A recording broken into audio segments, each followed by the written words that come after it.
नमस्कार मेरे प्यारे देशवासियों। आज मैं अपनी बात की शुरुआत एक वेद वाक्य के साथ करना चाहता हूं। कृतं में दक्षिणे हस्ते जयो में सव्य आहितः। इस बात को भारत के संदर्भ में देखें तो बहुत सीधा साधा अर्थ यही है, हमारे देश ने एक तरफ कर्तव्य का पालन किया तो दूसरी तरफ उसे बड़ी सफलता भी मिली। कल 21 अक्टूबर को भारत ने 1 बिलियन 100 करोड़ वैक्सीन डोज का कठिन लेकिन असाधारण लक्ष्य प्राप्त किया है। इस उपलब्धि के पीछे 130 करोड़ देशवासियों की कर्तव्य शक्ति लगी है। इसलिए ये सफलता भारत की सफलता है, हर देशवासी की सफलता है। मैं इसके लिए सभी देशवासियों को हृदय से बधाई देता हूं। साथियों, 100 करोड़ वैक्सीन डोज ये केवल एक आंकड़ा नहीं है, ये देश के सामर्थ्य का प्रतिबिंब है, इतिहास के नए अध्याय की रचना है। ये उस नए भारत की तस्वीर है जो कठिन लक्ष्य निर्धारित कर उन्हें हासिल करना जानता है। ये उस नए भारत की तस्वीर है जो अपने संकल्पों की सिद्धि के लिए परिश्रम की पराकाष्ठा करता है। साथियों, आज कई लोग भारत के वैक्सीनेशन प्रोग्राम की तुलना दुनिया के दूसरे देशों से कर रहे हैं। भारत ने जिस तेजी से 100 करोड़ का 1 बिलियन का आंकड़ा पार किया है, उसकी सराहना भी हो रही है। लेकिन इस विश्लेषण में एक बात अक्सर छूट जाती है कि हमने ये शुरुआत कहां से की है। दुनिया के दूसरे बड़े देशों के लिए वैक्सीन पर रिसर्च करना, वैक्सीन खोजना, इसमें दशकों से उनकी महारत है, एक्सपर्टाइज थी। भारत अधिकतर इन देशों की बनाई वैक्सीनेशन पर ही निर्भर रहता था, हम बाहर से मंगवाते थे। इसी वजह से जब 100 साल की सबसे बड़ी महामारी आई तो भारत पर सवाल उठने लगे, क्या भारत इस वैश्विक महामारी से लड़ पाएगा? भारत दूसरे देशों से इतनी वैक्सीन खरीदने का पैसा कहां से लाएगा? भारत को वैक्सीन कब मिलेगी? भारत के लोगों को वैक्सीन मिलेगी भी या नहीं?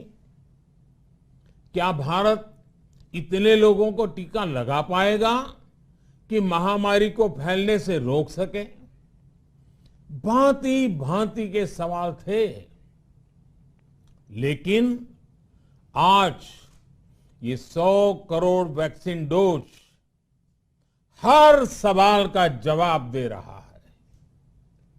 भारत ने अपने नागरिकों को 100 करोड़ वैक्सीन डोज लगाई है और वो भी मुफ्त, बिना पैसा लिए।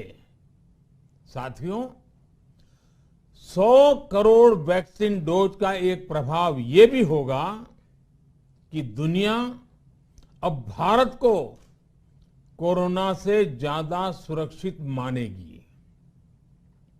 एक फार्मा हब के रूप में भारत को दुनिया में जो स्वीकृति मिली हुई है, उसे और मजबूती मिलेगी। पूरा विश्व आज भारत की इस ताकत को देख रहा है, महसूस कर रहा है। साथियों, भारत का वैक्सीनेशन अभियान सबका साथ, सबका विकास, सबका विश्वास और सबका प्रयास का सबसे जीवंत उदाहरण है। कोरोना महामारी की शुरुआत में ये भी आशंकाएं व्यक्त की जा रही थी कि भारत जैसे लोकतंत्र में इस महामारी से लड़ना बहुत मुश्किल होगा। भारत के लिए, भारत के लोगों के लिए ये भी कहा जा रहा था कि इतना संयम, इतना अनुशासन यहां कैसे चलेगा। लेकिन हमारे लिए लोकतंत्र का मतलब है सबका साथ। सबको साथ लेकर देश ने सबको वैक्सीन, मुफ्त वैक्सीन का अभियान शुरू किया।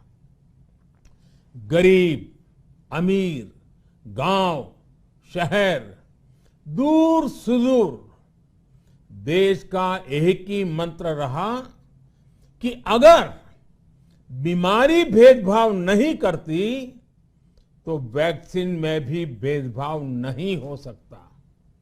इसलिए यह सुनिश्चित किया गया कि वैक्सीनेशन अभियान पर वीआईपी कल्चर हावी न हो। कोई कितने ही बड़े पद पर क्यों न रहा हो, कितना ही धनी क्यों न रहा हो, उसे वैक्सीन सामान्य नागरिकों की तरह ही मिलेगी। साथियों, हमारे देश के लिए ये भी कहा जा रहा था कि यहां ज्यादातर लोग टीका लगवाने के लिए आएंगे ही नहीं। दुनिया के कई बड़े विकसित देशों में आज भी वैक्सीन हेजिटेंसी एक बड़ी चुनौती बन गई है। लेकिन भारत के लोगों ने 100 करोड़ वैक्सीन डोज लेकर ऐसे लोगों को निरुत्तर कर दिया है। साथियों, किसी अभियान में जब सबका प्रयास जुड़ जाता है तो परिणाम अद्भुत ही होते हैं।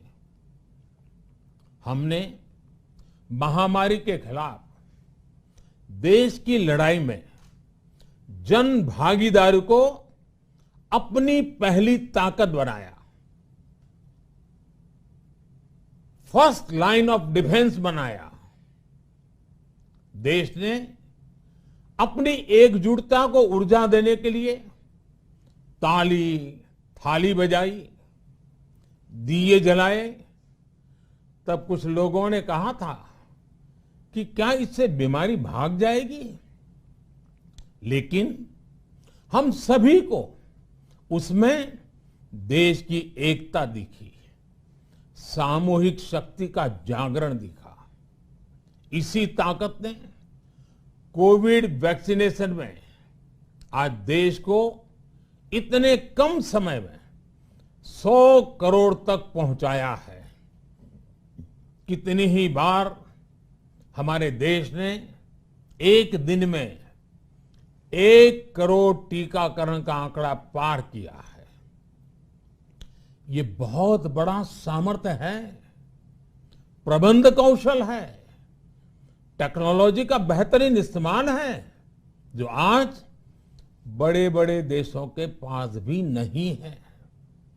साथियों, भारत का पूरा वैक्सीनेशन प्रोग्राम विज्ञान की कोख में जन्मा है,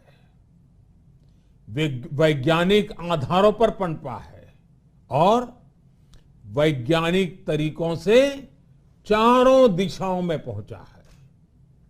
हम सभी के लिए गर्व करने की बात है कि भारत का पूरा vaccination programme science born, science driven और साइंस बेस्ड रहा है। वैक्सीन बनने से पहले और वैक्सीन लगने तक इस पूरे अभियान में हर जगह साइंस और साइंटिफिक अप्रोच शामिल रही है। हमारे सामने चुनौती मैन्युफैक्चरिंग को लेकर भी थी, प्रोडक्शन को स्केल अप करने की भी थी। इतना बड़ा देश, इतनी बड़ी आबादी, उसके बाद अलग अलग राज्यों में, दूर दराज इलाकों में समय से वैक्सीन पहुंचाना, ये भी किसी भागीरथ कार्य से कम नहीं था। लेकिन वैज्ञानिक तौर तरीकों और नए नए इनोवेशन से देश ने इस चुनौतियों के समाधान तलाशे असाधारण स्पीड से संसाधनों को बढ़ाया गया। किस राज्य को कितनी वैक्सीन कब मिलनी चाहिए, किस इलाके में कितनी वैक्सीन पहुंचनी चाहिए, इसके लिए भी वैज्ञानिक फॉर्मूले के तहत काम हुआ। हमारे देश ने कोविन प्लेटफॉर्म की जो व्यवस्था बनाई है, वो भी विश्व में आकर्षण का केंद्र है। भारत में बने कोविन प्लेटफॉर्म ने न केवल आम लोगों को सहूलियत दी, बल्कि हमारे मेडिकल स्टाफ के काम को भी आसान बनाया। साथियों, आज चारों तरफ एक विश्वास है, उत्साह है, उमंग है।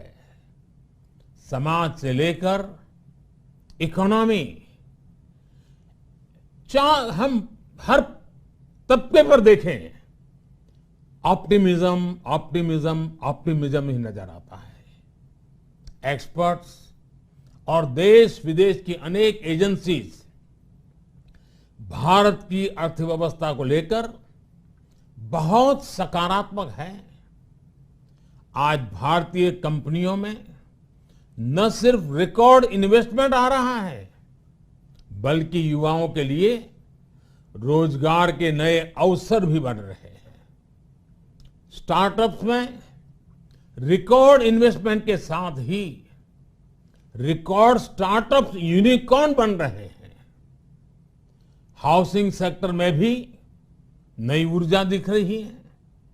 पिछले महीनों में किए गए कई सारे रिफॉर्म्स, कई सारे इनिशिएटिव, गति शक्ति से लेकर नई ड्रोन पॉलिसी तक भारत की अर्थव्यवस्था को और तेजी से आगे बढ़ाने में बड़ी भूमिका निभाएंगे। कोरोना काल में कृषि क्षेत्र ने हमारी अर्थव्यवस्था को मजबूती से संभाले रखा। आज रिकॉर्ड लेवल पर अनाज की सरकारी खरीद हो रही है। किसानों के बैंक खातों में सीधे पैसे जा रहे हैं। वैक्सीन के बढ़ते हुए कवरेज के साथ साथ आर्थिक सामाजिक गतिविधियां हो, खेल जगत हो, टूरिज्म हो, एंटरटेनमेंट हो, सब तरफ सकारात्मक गतिविधियां तेज हो रही हैं। आने वाले त्योहारों का मौसम इसे और गति देगा और शक्ति देगा। साथियों, एक जमाना था जब मेड इन ये कंट्री, मेड इन वो कंट्री, इसी का बोलबाला था, बहुत क्रेज हुआ करता था। लेकिन आज हर देशवासी ये साक्षात अनुभव कर रहा है कि मेड इन इंडिया की ताकत बहुत बड़ी होती है। और इसलिए आज मैं आपसे फिर ये कहूंगा कि हमें हर छोटी से छोटी चीज जो मेड इन इंडिया हो, जिसे बनाने में किसी भारतवासी का पसीना बहा हो, उसे खरीदने पर जोर देना चाहिए। और ये सबके प्रयास से ही संभव होगा। जैसे स्वच्छ भारत अभियान एक जन आंदोलन है, वैसे ही भारत में बनी चीज खरीदना, भारतीयों द्वारा बनाई चीज खरीदना, वोकल फॉर लोकल, ये हमें व्यवहार में लाना ही होगा। और मुझे विश्वास है सबके प्रयास से हम ये भी करके रहेंगे। आप याद करिए, पिछली दिवाली हर किसी के मन मस्तिष्क में एक तनाव था, लेकिन इस दिवाली 100 करोड़ वैक्सीन डोज के कारण एक विश्वास का भाव है।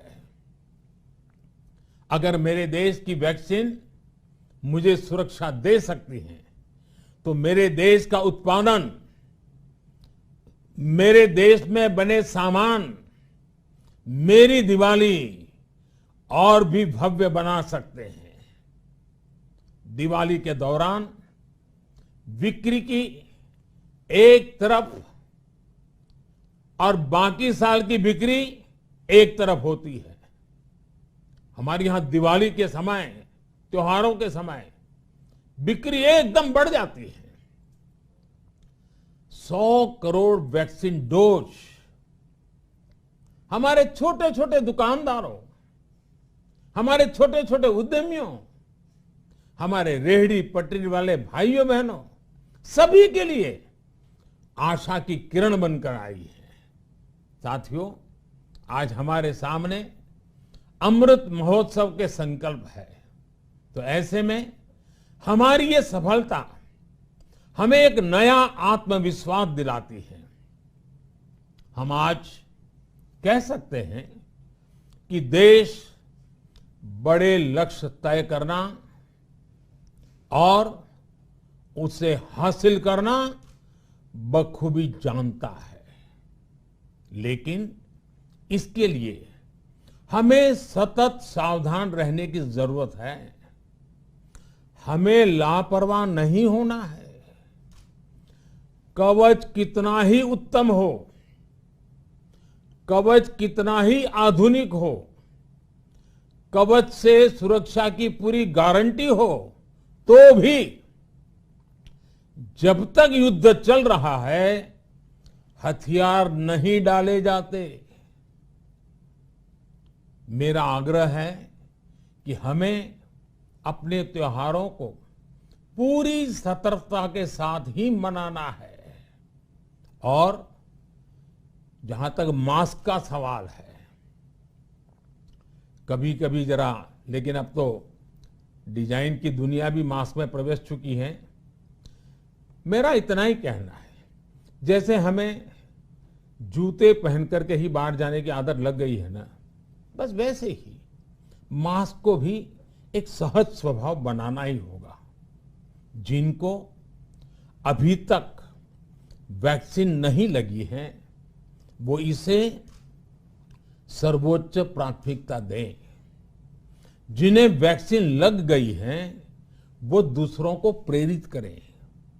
मुझे पूरा भरोसा है कि हम सब मिलकर प्रयास करेंगे तो कोरोना को और जल्द हरा पाएंगे। आप सभी को आने वाले त्योहारों की एक बार फिर बहुत बहुत शुभकामनाएं। बहुत बहुत धन्यवाद।